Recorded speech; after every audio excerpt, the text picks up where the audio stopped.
Obrigado pela audiência, pela assiduidade, pelo seu compromisso. Ei, mete o dedo logo abaixo, se inscrevendo e fortalecendo. Vamos seguir em fila, em ritmo. Vamos falar sobre uma temática: violência sexual cometida por mulheres. Será que existe essa possibilidade? Violência sexual cometida por mulheres? Existe ou não existe? Vamos à pergunta. Existe um consenso de que a maioria das vítimas de violências sexuais são mulheres e crianças e que os agressores são homens. Mas alguns estudos vão apontar que 5% dos crimes de violência sexual são cometidos também por mulheres. E mesmo que sejam, entretanto, senhores, mesmo que esse argumento que ainda persiste em nossa sociedade, podemos analisar do ponto de vista que as vítimas desse crime não podem ser ignoradas e os perfis dessas mulheres precisam ser analisados. Até que ponto seja possível, então, o perfil dessa mulher ou dessas mulheres pode ser analisado do ponto de vista e que vários fatores que vão contribuir, e difícil de constatar, de se ver, de se perceber, mas que existe a violência sexual e criminal. Por exemplo, a violência sexual é um tipo de crime em que há mais facilidade para conseguir elaborar um perfil criminal. É difícil elaborar um perfil criminal de uma mulher nos aspectos de violência sexual. Nos casos de agressores sexuais, isso não é diferente, às vezes até necessário. A lei brasileira vai dizer que o tipo de violência sexual sem definição de gênero e aceita que a mulher também é sujeito ativo desse crime. Portanto, vamos entender como funciona, pois possui algumas particularidades em relação à violência sexual cometida por homens. Para demonstrar um pouco sobre o tema, existem 4 tipologias estipuladas.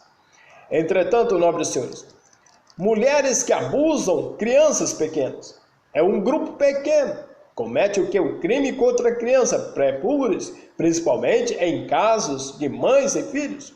Costumam-se agir sozinhas e normalmente são mulheres com perturbações mentais. Além disso, pode ter sofrido abuso sexual ou sofrido traumas graves na infância. Elas tendem a ter uma visão distorcida da realidade, parafilias e desvios sexuais com o uso de violência. Entretanto, aqui na cidade, um certo homem fez uma confissão que foi ao extremo da sua confissão, ao qual ele chegou de sua casa, ele chegou do seu trabalho para a sua casa, e quando fora surpreendido por policiais, e ele era acusado de um crime, de um suposto crime que não tinha cometido, e os policiais disseram: lá você vai saber o que exatamente aconteceu. E ele fora espancado, fora surrado, e passou-se algum tempo, ele inocentemente preso, veio à tona uma imagem, um vídeo, ao qual um certo dia de chuva, choveu bastante, e a inclinação de um pé de manga que dava acesso para o outro vizinho, o vizinho colocou uma escada no muro e pôde constatar quem de fato estuprava as crianças, o qual o homem estava preso, acusado de um crime de estupro. E a vizinha filmou o acontecimento. Quem estuprava, na verdade, não era o pai, mas sim era a própria mãe das crianças, que usava apetrechos ou tipos de brinquedos eróticos que usava nas crianças. Aí houve o que? A inversão do ônus da prova. Mulheres que abusam adolescentes. São mulheres que exercem uma posição de poder, principalmente pela idade, que consideram o adolescente vítima do abuso sexual como adulto e vê o ato como algo consensual e não como criminoso. A probabilidade de ter sofrido violência sexual é pequena. Pode ser observada em casos de professoras como aluno e de mãe com filho, que geralmente são mais noticiadas. E serve como exemplo desse tipo abusador. Inclusive existe um filme chamado Notas sobre um Escândalo, de 2006, que fala, entre outras coisas, sobre o envolvimento de uma professora com um aluno adolescente. Mulheres que atuam com autoria são aquelas que atuam acompanhadas. As mulheres acompanhadas de homens são o maior grupo de ofensoras sexuais das 4 tipologias. Elas podem atuar espontaneamente ou coagidas pelos homens.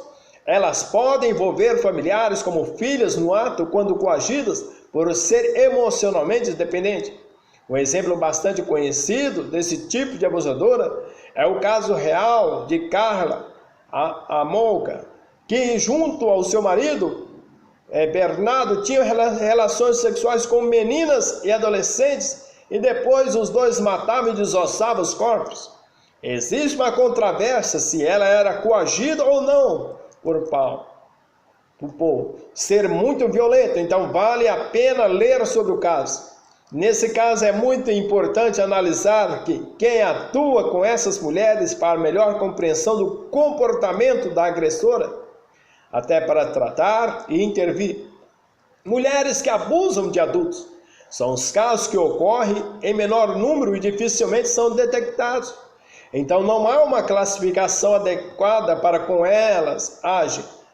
Em notícias é possível encontrar casos de mulheres em grupo que topam homens e obrigam a satisfazê-las sexualmente. Existem os casos de relações homossexuais também, mas essas práticas não existem relatos de denúncia ou estudos. Existe também análise sobre a faixa etária dessas agressoras e suas características predominantes. Na fase da adolescência, por exemplo, elas costumam apresentar, entre outras características, disfunção familiar, exposição à violência, proibição de aprendizagem, delinquência e comportamento sexual problemático, como exibicionismo, podendo cometer a primeira ofensa sexual entre 10 e 12 anos. Sobre essas ofensoras adultas, existem vários estudos que vão reportar uma grande relação entre as ofensas sexuais cometidas por mulheres com os aspectos relacionados à saúde mental. A grande maioria apresenta pelo menos uma perturbação mental, entendendo que há uma relação.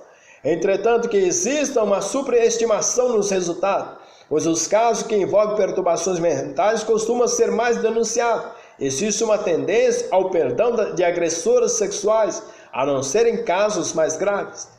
É possível perceber que se trata de um tema que, apesar de pouco estudado e com pequenas ocorrências, envolve diversas discussões sobre como ocorre, por que ocorre e como são vistas pela sociedade. Ademais, essas e outras características são analisadas não no momento de elaborar um perfil criminal, mas também para definir formas de intervenção, negociação, defesa e tratamento das agressoras sexuais. Entretanto, nobres senhores, está aí a mini pílula do direito à minha contribuição sobre violência sexual cometida por mulheres. É possível? Tudo é possível. Na arte do crime, esse perfil dessa mulher, dessa prática, que pode reincidir em várias reiteradas vezes. Um grande de obrigado, um grande abraço, um F de fortalecimento. Ei, esquece não, se inscreva no canal. Chega aí, vamos que vamos.